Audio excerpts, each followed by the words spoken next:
bit since I've done a video, mainly because work has been so crazy lately. But this weekend I actually found some time to get back to doing some recording, doing some editing, and honestly, I really did not think at this point I'd be talking about the Acolyte again, but here we are.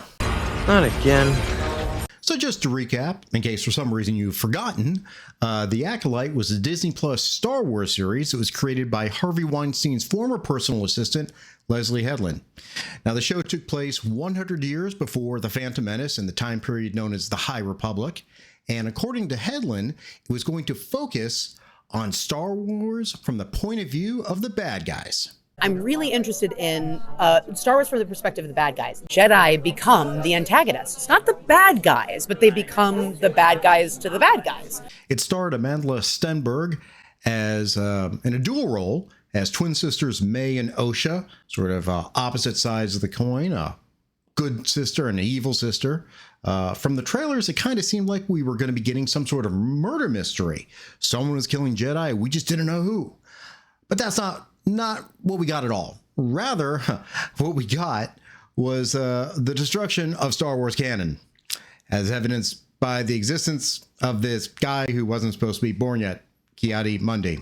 Disney Star Wars continued deconstruction of the Jedi. Recently, when the truth threatened to come out, a rogue Jedi named Soul killed his accomplices. For some reason, we got sexy Sith. And of course, let's not forget lesbian space witches. The power of one, the power of two, the power of many. Now, of course, as you probably suspect or may remember, the show featured some standard political narrative, current socio-economic, social justice agenda, regardless of what was trying to be presented. The bottom line, it was not a good show. Not a good show. And it was a show, oddly for Star Wars, which really had no heroes. Basically, all the good guys were killed, and in the end, the bad guys won.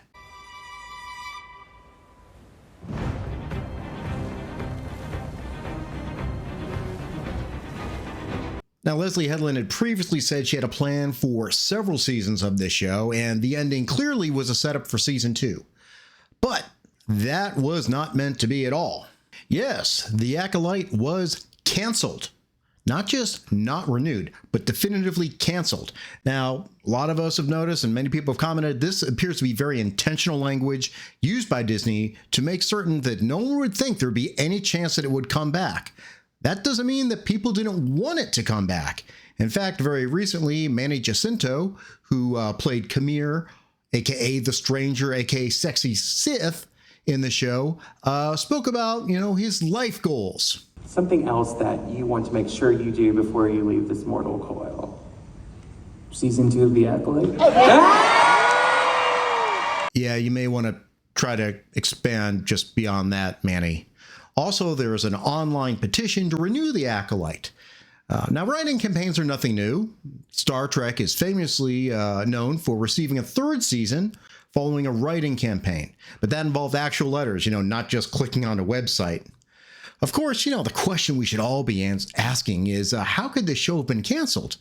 I mean, we all saw those videos of true Star Wars fans extolling the greatness and awesomeness of the show. Well, thankfully, Acolyte star Amandla Stenberg broke it down pretty simply for all of us.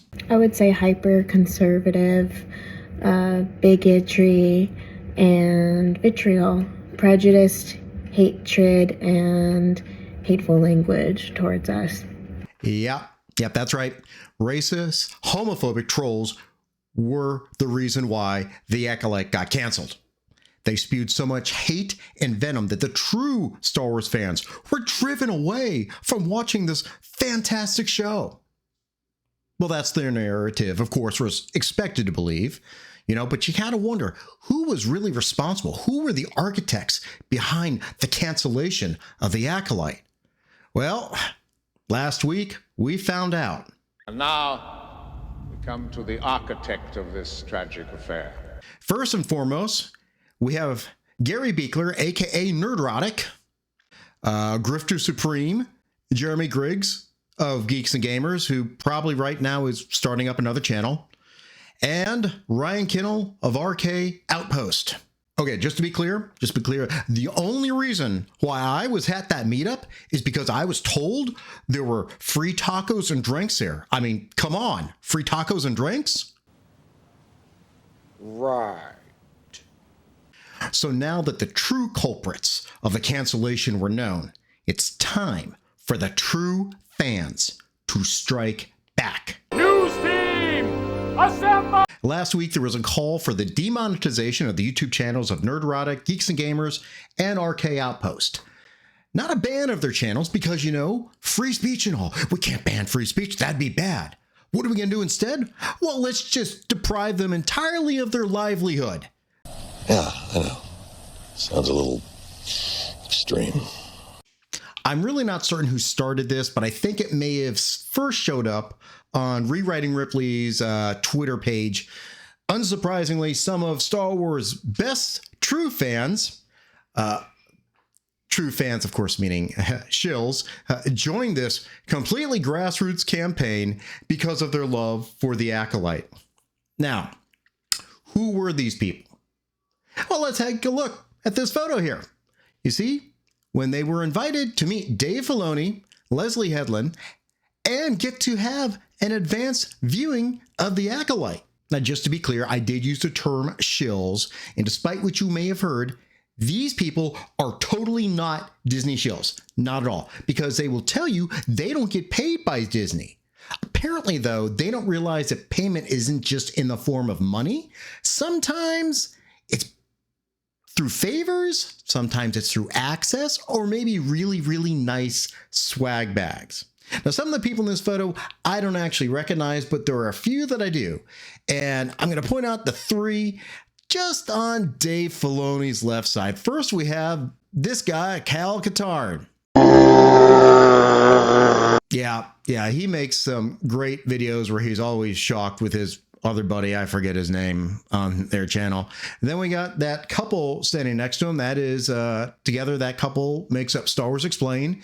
It's Alex Damon and his wife, Molly Damon. And here's another photo of them. And just in case you're confused, Alex is the one wearing the slave Leia costume. And yeah, he's done it more than once. Oh, that's not right. These three were among the people who posted to their Twitter accounts pleading for YouTube to demonetize those hate mongers that got Acolyte canceled. Well, it took about a day or so, but YouTube heard them, and the response came back actually kind of quick in my opinion. From Team YouTube, thanks for reaching out. Just heard back and confirmed that this content is not violative and will remain up. We totally understand you may not agree with this decision, but we reviewed this video very carefully against our policies. I feel shocked. I know, that's pretty shocking. That someone expressing a negative opinion on a TV show, even one with such a diverse cast, was allowed to do so. But really, if it's not the toxic fans that got the Acolyte canceled, who could it be? How could it have happened? Why do you ask questions to which you already know the answers? How about a dose of reality? This Forbes article, the very obvious reason Disney canceled the Acolyte. It wasn't toxic dude bros. I actually kind of like that the title wasn't toxic dude bros. So this article basically points out the show was far too expensive and did not draw enough numbers to justify the cost. Secondly, the show was far too expensive and did not receive enough critical acclaim and widespread fan support. All right, so those seem like pretty logical, rational reasons, but most telling to me when it comes to the numbers in this is actually a chart that was cited in this Forbes article, and it came from a Reddit user called Jar Jar Jargon. He's the one that put this together, and let's take a look at these numbers here. So basically, he lists all the live-action Star Wars series that have come out, what the costs were, the minutes watched, and the cost per minute watched. And we already had talked about before that the Acolyte cost $180 million. Again, that's for 8 episodes. That's not the most expensive one. The most expensive one was Andor, $250 million, 12 episodes.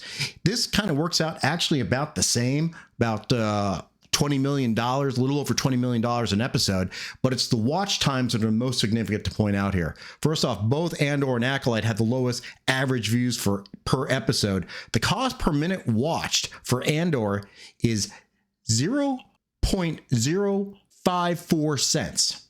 The cost for Acolyte, 0.072 cents. So that means the Acolyte is technically on the list the most expensive of them all. This is insane. Disney Star Wars shills have argued in the past that there were more of them than there were of the toxic fans watching these shows. And in fact, they put together a little video about it. Star Wars is for everyone. For everyone. For everyone. For everyone. For everyone. Star Wars is for more of us. There are more of us. There are more of us. There are more of us. There are more of us. There are more of us. There are more of us. There are more of us. There are more of us. There are more of us. There are more of us.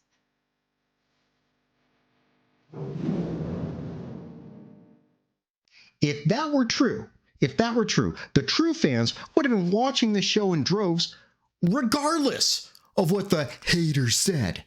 Unless, of course, they got so scared by what the haters are saying that all the true fans were driven away. I thought the haters didn't hold any sway over the true fans. Does that make any sense at all? It doesn't make sense. What does make sense, bottom line, Disney spent a shit ton of money on a show that was not good and did not get good ratings. And let's be honest, Disney still wants to make money. And right now, probably more than ever, it needs to make money. To all you true Acolyte fans out there, here's a little bit of advice. Stop it. Get some help. Take the L. Move on and wait for the next best Star Wars show ever to premiere. Don't worry, guys. It's not going to be that long. You only got 3 months till the Skeleton Crew comes out, and it's the bestest ever.